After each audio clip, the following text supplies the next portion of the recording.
Halo semuanya, perkenalkan nama saya Muhammad Cahya dari Prodi Ilmu Komunikasi semester 7. Dalam video kali ini saya akan sedikit memberikan penjelasan mengenai presentasi yang telah saya buat dengan judul Media Sosial yang Memabukkan Harus Bagaimana.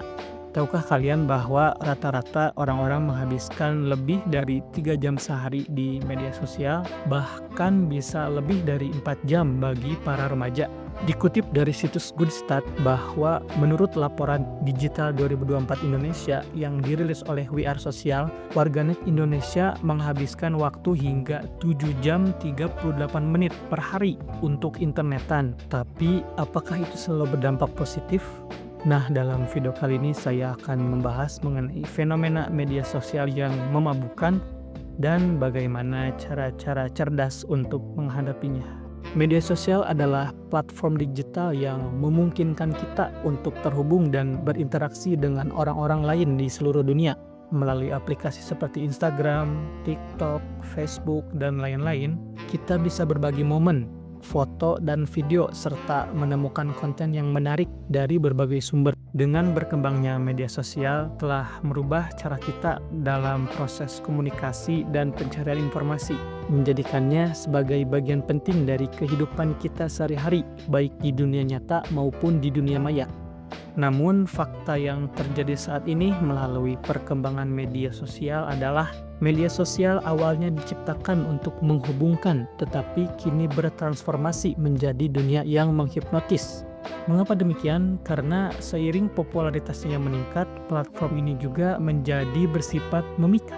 Hal ini bisa membuat kita seakan terhipnotis oleh media sosial itu sendiri, yang dimana media sosial sering menghadirkan konten ataupun foto dan video yang sesuai dengan minat kita, sehingga sulit bagi kita untuk berhenti scrolling.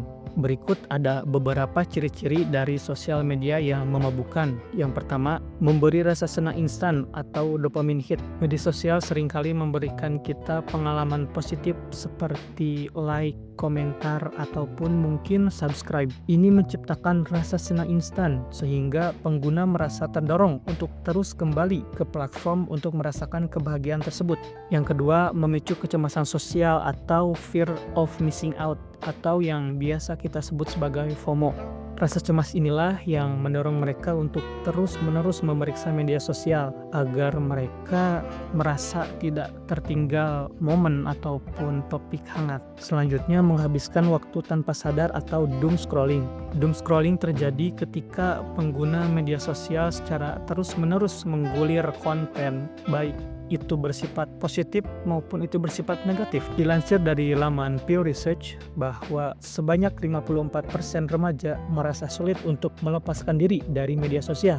Para remaja merasa sulit untuk terlepas dari media sosial tersebut meskipun mereka menyadari dampak-dampak dari penggunaan media sosial yang berlebihan tersebut. Berikut ada beberapa dampak daripada penggunaan media sosial terkhusus bagi para remaja.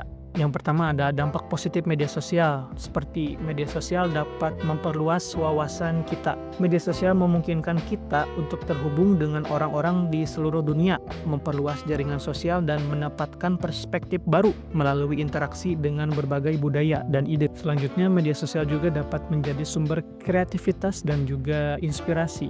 Platform seperti Instagram dan TikTok menjadi ruang bagi kreativitas, di mana pengguna bisa berbagi dan menemukan konten inspiratif dari sesama kreator. Selanjutnya, media sosial juga merupakan platform untuk menyuarakan pendapat. Media sosial menyediakan kita suara untuk berbagi pandangan kepada orang lain tentang isu-isu sosial dan juga isu-isu politik dan aktif dalam gerakan sosial. Selanjutnya, ada dampak negatif dari penggunaan media sosial. Yang pertama, menurunkan produktivitas. Ketergantungan pada media sosial dapat mengurangi kemampuan fokus dan konsentrasi kita.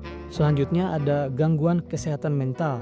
Penggunaan media sosial yang berlebihan dapat meningkatkan resiko kecemasan mental bagi para penggunanya.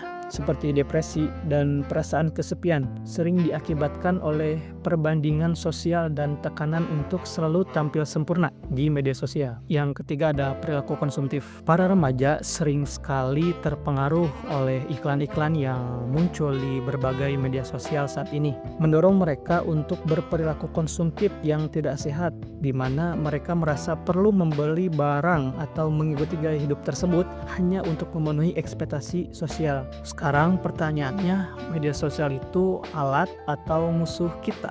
Media sosial bukanlah musuh, tetapi alat untuk kita. Ada dua tipe dari pengguna media sosial. Yang pertama, pengguna yang pasif. Pengguna yang pasif cenderung bersifat konsumtif. Mereka hanya scrolling tanpa arah, dan juga mereka saling membandingkan diri mereka dengan diri orang lain. Yang kedua ada tipe aktif. Tipe aktif ini adalah mereka yang menggunakan media sosial untuk mengupgrade diri mereka. Mereka menggunakan media sosial untuk belajar, untuk berjejaring dengan orang lain, dan juga untuk berkarya. Jadi perlu diingat bahwa media sosial itu adalah alat, kita yang mengontrol alat itu, bukan kita yang dikontrol oleh alat itu. Lalu sekarang kita sebagai pengguna media sosial itu harus bagaimana? Jawabannya, bijaklah dalam menggunakan media sosial. Coba kita terapkan beberapa strategi tersebut dalam menggunakan media sosial. Gunakan fitur pengingat di aplikasi-aplikasi yang ada di media sosial agar kita tidak terlena dalam menggunakan media sosial tersebut. Yang kedua, konsumsi konten yang berkualitas. Pilihlah konten yang berkualitas yang dapat mengupgrade diri kita. Pilihlah konten yang inspiratif yang dapat menjadikan konten tersebut sebagai pembelajaran bagi diri kita. Yang ketiga adalah detox digital. Coba kita buat jadwal untuk diri kita sendiri, di mana kita harus terlepas daripada gadget. Mungkin bisa 2 jam, 3 jam, atau lebih bagus 1 hari mungkin, agar kita tidak terlalu kecenderungan butuh terhadap gadget tersebut. Selanjutnya mungkin kita bisa refleksi diri dengan cara menanyakan kepada diri kita, apakah ini membawa manfaat? Apakah konten-konten yang saya lihat di media sosial dapat mengupgrade diri kita? Apakah konten yang kita lihat di media sosial itu berkualitas? Hal tersebut mungkin dapat mempengaruhi diri kita agar menjadi bijak dalam menggunakan media sosial.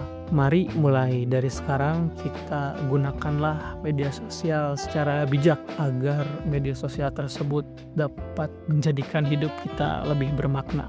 Selanjutnya ada sedikit pesan dari saya. Jadilah pengguna media sosial yang cerdas, yang mampu mengendalikan media sosial, bukan dikendalikan olehnya. Cukup sekian pembahasan dari presentasi yang telah saya buat. Semoga segala sesuatu yang ada dalam video ini, segala sesuatu yang saya ucapkan tadi dapat bermanfaat bagi kehidupan kita semua.